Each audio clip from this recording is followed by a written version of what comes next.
अस्सलाम वालेकुम नाज़रीन, एन उर्दू के साथ मैं हूं नुमान सुलहरी और इस वक्त हम मौजूद हैं रावलपिंडी के इलाका ढोक इमामदीन में। यहाँ पर हमारे साथ एक नौजवान मौजूद है जिसके साथ एक वक़ूआ पेश आया है कि उसकी मेक्सिको की लड़की के साथ मोहब्बत की वजह से उसका जो एक रिश्ता वजूद में आया, उसी की वजह से उसके ख़ानदान में एक तनाज़ा बन गया और उसी तनाज़े के बायस इस नौजवान के वालिद जो हैं वो भी इस दुनिया से रुखसत हो गए हैं।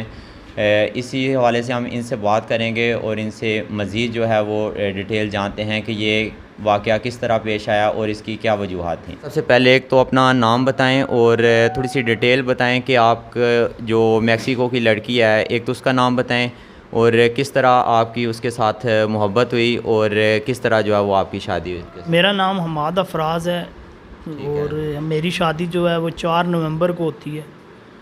जो है मेक्सिको की लड़की है, ठीक है। उसका नाम क्या है? उसका जो उसने इस्लाम कबूल किया, उसका जो मुस्लिम नेम है वो नूर फातिमा है। उसका जो पहले नाम था वो नॉर्मा गावरिएला उर्तादो मोरा है, ठीक है। वो पाकिस्तान आज 4 नवंबर को आती है और इसी दिन हमारा पिंडी कचहरी में निकाह होता है। सही। तो ये हमारे जो रिश्तेदार थोड़े बहुते वो आते हैं उस दिन, तो हम छोटी सी दावत करते हैं उनकी। उसके बाद 14 दिन वो रहती है पाकिस्तान, फिर वापस चली जाती है। जब वापस जाती है तो फिर वो 1 महीने बाद के दोबारा आती है 15 दिसंबर को। सुबह 5 बजे वो पाकिस्तान आती है, हम उसको लेने जाते हैं। उसके बाद अपने घर आते हैं, हम उसको लेके आते हैं। तकरीबन 11 साढ़े 11 के बाद जो है ये वो कुआ होता है जिसमें चार आदमी आते हैं। जो 3 आदमी, एक बाहर था, 3 अंदर थे, हमारे घर के ऊपर आते हैं। जिनकी आवाज़ सुन के मेरे वालिद साहब ऊपर जाते हैं तो वो मेरे वालिद साहब को फ़ायर मारते हैं, जिसकी वजह से उनकी उधर ही डेथ हो जाती है। तो उनमें से एक आदमी को मेरा छोटा भाई अलियान वो देख लेता है, वो देखता है उनमें आदमी को।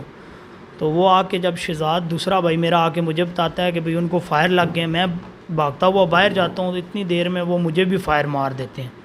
फ़ायर मार के मैं गिरता हुआ अंदर आता हूँ, वो अंदर आने की कोशिश करते हैं लेकिन वो अंदर नहीं आ सके क्योंकि मैंने दरवाज़ा बंद कर दिया था और मैं चारपाई पे गिर गया था, खून बहुत ज़्यादा निकल रहा था।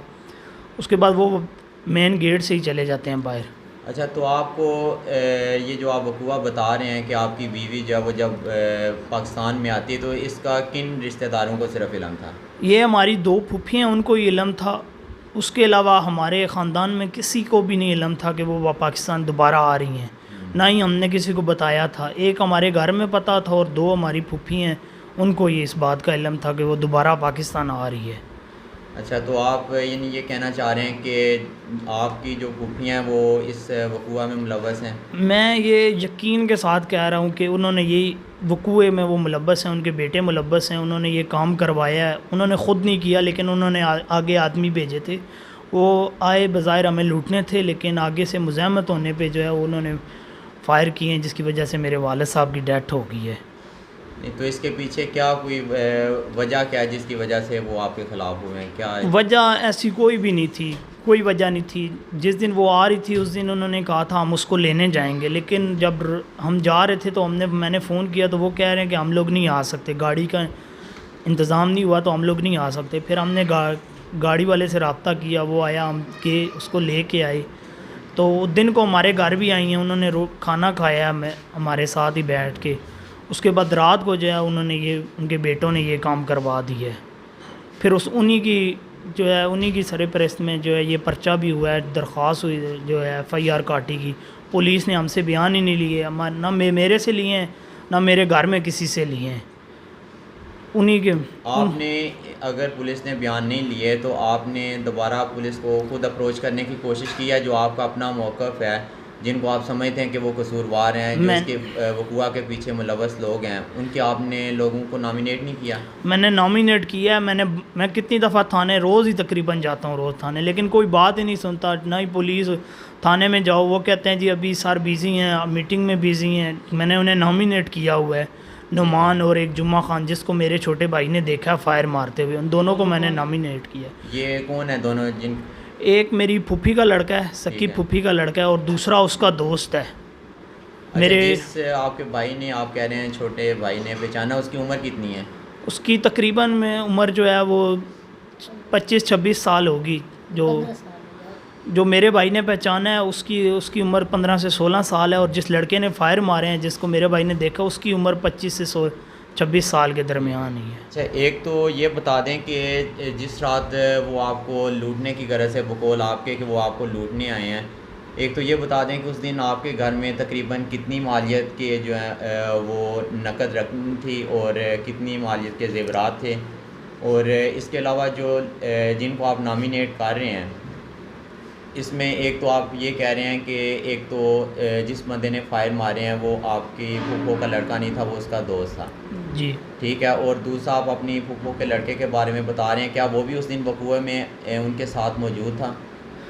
नहीं, वो वकूए में मौजूद नहीं था, लेकिन जब मेरे वालिद साहब की डेथ हो गई थी, जब जनाजा लेके घर आए हैं वापस हॉस्पिटल से, तो वो लड़का आया है हमारे घर जिसने मेरे छोटे भाई ने जिसको देखा है, तो वो देखते ही उसने शोर मचाया कि भी इसी आदमी ने फ़ायर मारे हैं, इसी लड़के ने फ़ायर मारे हैं, इसी ने मारे हैं। तो वो हमारे घर से चला गया है उस दिन, वो मेरे पास आ गया हॉस्पिटल खाना लेके घर से, वही लड़का जो है जिसने फ़ायर मारे हैं खाना लेके आया है। तो उसी दिन रात को वो मेरी फूफो के लड़के का मोबाइल भी छुपा के ले जाता है, और उसी दिन ही वो गायब हो जाता है। उसको पता चल गया था, इन्हें पता चल गया। तो वो जो ज़ेवरात की बात है, वो हमारे पास तो कोई ज़ेवर ना ही कोई नकद रकम थी, तो मेरी बीवी के पास जो है वो $600 थे अमेरिकन उसके पास, और 2000 जो है मैक्सिको के पैसे थे, मैक्सिको पैसों। उसके अलावा उसके सोने के अंगूठी, कांटे, हार, चूड़ियाँ वो सोने की थी। तकरीबन 6 से 7 लाख पे मालियत के उसके पास ज़ेवरात और सारा कुछ था। तो वकूए के पीछे जैसे आपके बेटे ने नामज़द किया है कि इसकी जो फूफो के बेटे हैं वो इसके पीछे मुलव्वस हैं, तो क्या वजह आपका उनके साथ कोई तनाज़ा था कि उन्होंने आपके साथ ये जो मामला हुआ है? कोई भी नहीं था, इस तरह का कोई मसला नहीं था। वो जो मेरी नंद है और उसके मियाँ ने मेरे मियाँ को बुला के कहा कि आप लोग रिश्ता कर लो। पहले तो नहीं कहा, जब इसका निकाह हो गया उसके बाद उन्होंने कहा कि हमारी 3 बच्चियाँ रहती हैं, 2 की शादी कर दी है और इनमें से आप लोग कोई भी रिश्ता कर सकते हो। तो मेरे मियाँ घर में आए, उन्होंने कहा कि भाई हम रिश्ता करें या नहीं करें। तो मैंने उनको यही बोला, मैं क्या अभी बच्चे छोटे हैं, हम लोग कभी नहीं करते, एक अभी किया हुआ है, इसका भी चलो 2 साल गुजर जाएंगे, उसके बाद हम लोग देखेंगे। तो फिर इसलिए मेरी जो बहू आई थी 1 महीना पहले आई है, 10-14 दिन रही है, उसके बाद वो चली गई है। जाने के बाद वो दोबारा आई है, तो उसने कॉल की कि हम लोग आ रहे हैं। मेरे मियाँ ने इनको फ़ोन किया है अपने भांजू को कि आप लोग जो है ना हमारे साथ जाओगे या नहीं। इन्होंने पहले कह दिया था कि हम लोग जाएंगे, तो उन्होंने कहा कि जी मामू हम लोग जाएंगे। रात को हम लोगों ने 11 बजे कॉल की इनको कि जाओगे या नहीं। उस वक्त कहते हैं कि नहीं, गाड़ी का बंदोबस्त नहीं हुआ, पेट्रोल महंगा है, गैस नहीं है, हम लोग नहीं जाते, आप लोग अपना बंदोबस्त करो। 2 नंदे जो थी, छोटी वाली तो भाई ठीक थी, बड़ी वाली गुस्से में चली गई है घर अपने। तो 4 बजे मेरे मियाँ अपने घर से निकल आए, कहते कि मैं बहनों के घर जा रहा हूँ, और 4 बजे पूरे 4 बजे घर से आ गए थे। एक बहन के घर गए, फिर उसके बाद बड़े चाचू के घर गए, फिर छोटे चाचू के घर, उसके बाद छोटी बहन के घर गए, वापस बड़ी बहन के घर गए। रात को तकरीबन 11 बजे 11:25 से घर पहुँचे हैं। कहते कि मुझे खाना दो, मैंने खाना दिया उनको और चाय पी है। तो एकदम से वो लेटे, जैसे आवाज़ आई है छत पे, तो बच्चा छोटा जो है अलियान 15 साल का तकरीबन उसकी उम्र है, वो कहता है कि अब्बू अब्बू छत पे आवाज़ आ रही है। तो कहते कि मैं देखता हूँ। हम लोगों ने मना भी किया, मैंने मना किया, मैं क्या ना जाए छत पे। कहते कि नहीं देखो तो सही कौन है। मैं कहा पता नहीं कोई छत पे चढ़ा होगा, मशीन पुरानी पड़ी है, वो ले जाएगा, छोड़ो पर है।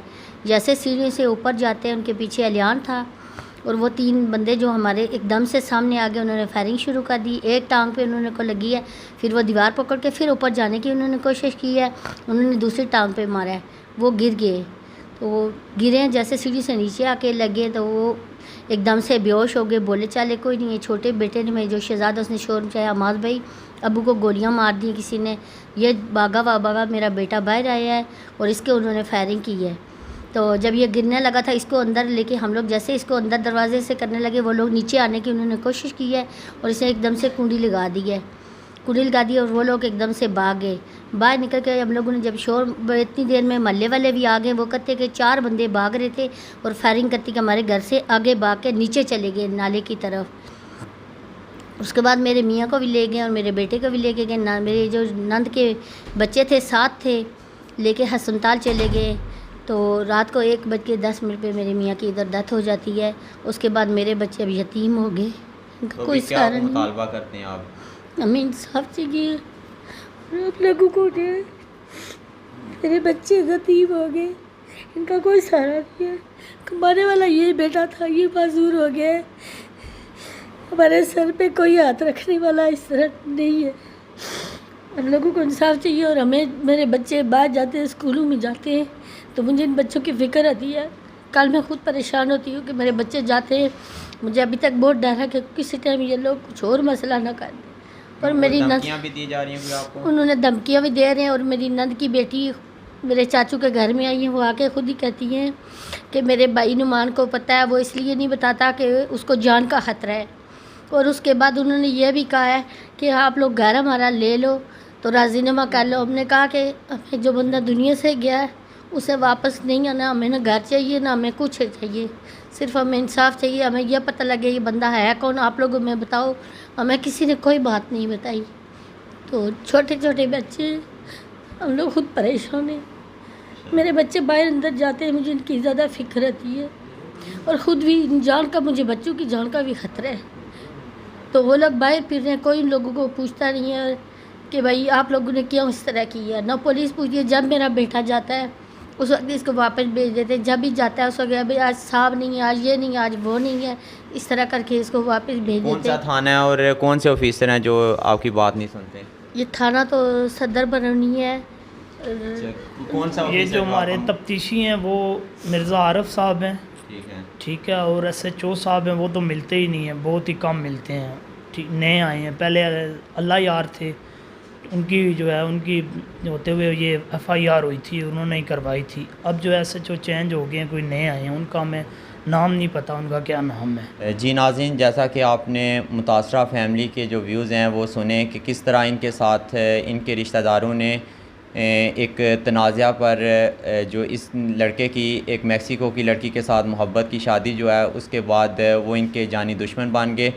और किस तरह इनके वालिद को भी कत्ल कर दिया गया है और इस लड़के को अपाहिज कर दिया गया है।